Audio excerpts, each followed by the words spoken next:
On this video, I'm going to be doing a polyglot reading of John chapter 1, verses 4 and 5, coupled with grammatical analysis and a brief exposition or expository comments.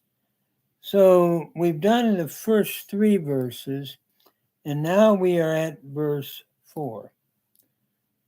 It reads from the Greek, en auto zoe ein, kai zoe ein taphos ton anthropon.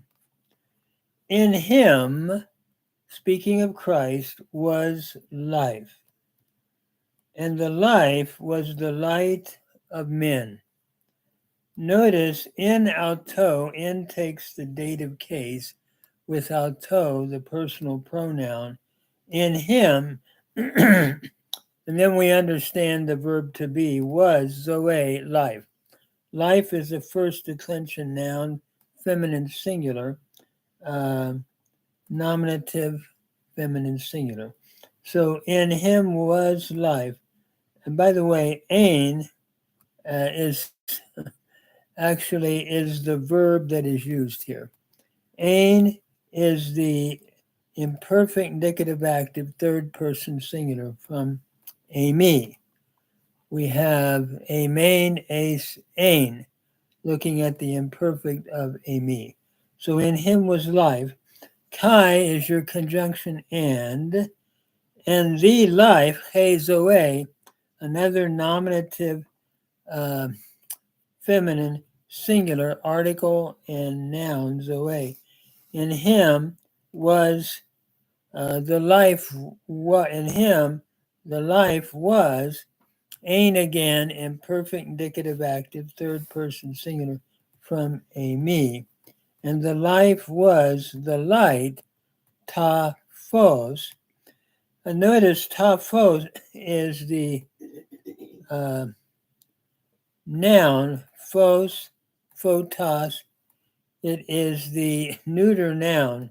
So in him was life, and the life was the light of men. Notice taphos is your neuter, accusative singular. And we have phos, photos, photi, phos. So in him was life, and the life was the light.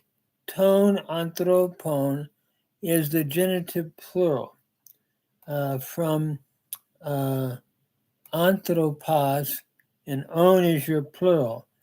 If we go anthropos, anthropu, anthropo, anthropon, anthropoi, anthropon, anthropois, anthropus. So here we have the genitive plural. The life was the light of men. Then, as we read the Latin, it reads, in ipso vita erit, et vita erit lux hominum.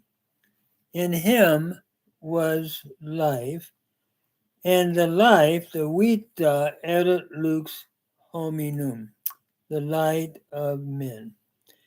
In takes the ablative here, in ipso, in him, vita erat was life. Erat is the imperfect indicative active of the verb to be. So in him was life, et erat vita, and the life, another imperfect indicative active in erat, and the life was lux hominum, the light of men.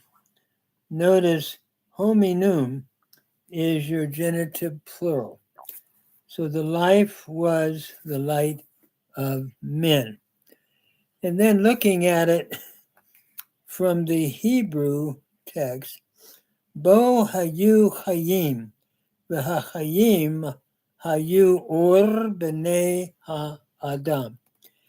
In him, and life is plural here, lives were, hayim hayu. Notice hayu is the cow perfect, third person plural from haya. Lamed hay verb where the hay has elided or dropped out. So in him, lives were, literally, because hayim is plural in form. And the lives, or the life, hayu, here we have again the cow perfect, third person masculine plural from haya. And the life was or b'nei ha'adam, was the light, and then b'nei ha'adam literally would be of the sons of men.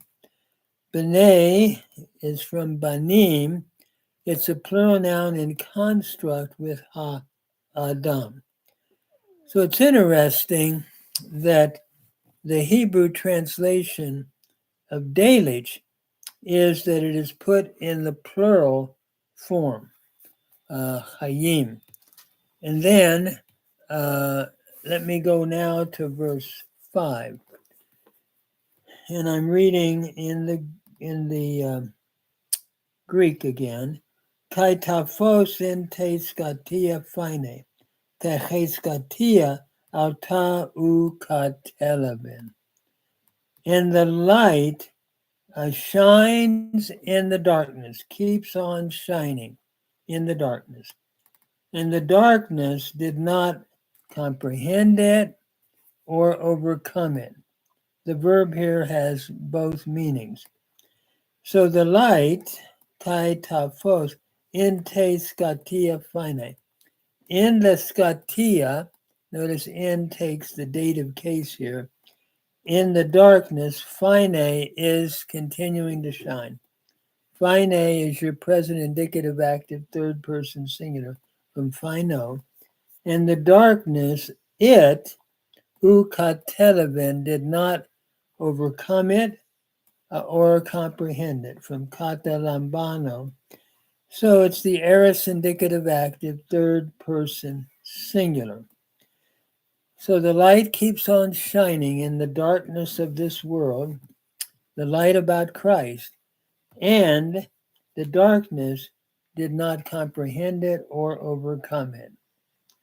The natural man receives not the things of the Spirit of God, neither can the darkness, though, overcome it as well.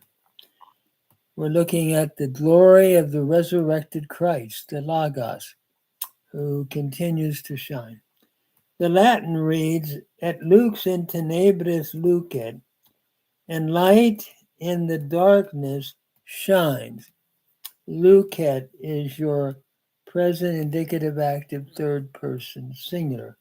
So the light in the darkness keeps on shining. Et tenebrae eum, in the darkness it, eum, your accusative singular, referring back to the lux, the light. The darkness, it, non comprehenderunt, have not overcome it. Comprehenderunt can mean have not comprehended it, I should say. So the translation of the Vulgate of kateleven is to comprehend. So the darkness did not, and it's the plural in Latin here, the darknesses did not, has not comprehended it from comprehendere. Then looking at, and by the way, that is a perfect comprehenderum, indicative active third person plural from comprehendere. So the darknesses have not comprehended it. The Hebrew of that verse reads, V'ha'or b'choshek tzara, v'ha'choshek lo hisigu, or hisigo. Notice that in the light, in the darkness, shines. Zara is the cow perfect, third masculine singular from Sarah. In the darkness, v'chachoshek lo hisigo, from Nasak, has not caused to overcome it. Here we have the Hifil perfect, third masculine singular from Nasak, followed by the pronominal suffix in the O, third masculine singular. So historically, it would have been hin, sigo, the noon of the stem, by progressive assimilation, assimilated into the scene. So hin, sigo became hi, sigo, with the doubling of the scene.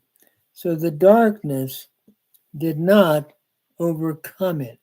And so Delitzsch's translation carries with it the idea of not overcoming it, whereas the Latin followed the idea of did not comprehend, comprehendere. So what's interesting as we look at the different translations, comparing the Latin from to comprehend, kateleven, whereas the Hebrew overcome, from nasag, to overcome. So again, this is a polyglot reading with grammar. The good news is, in the darkness, the light of Christ, John is saying, continues to shine. The darkness cannot comprehend it, nor can it overcome it. Jesus Christ overcomes the darkness of this world. The resurrected Christ, who continues to reign at the Father's presence in resurrection life, the darkness cannot overcome it. Jesus said, "I'll build my church, and the gates of hell will not prevail against it." So this is a beautiful text that helps us to understand the ongoing shining of Jesus Christ in the midst of a dark world.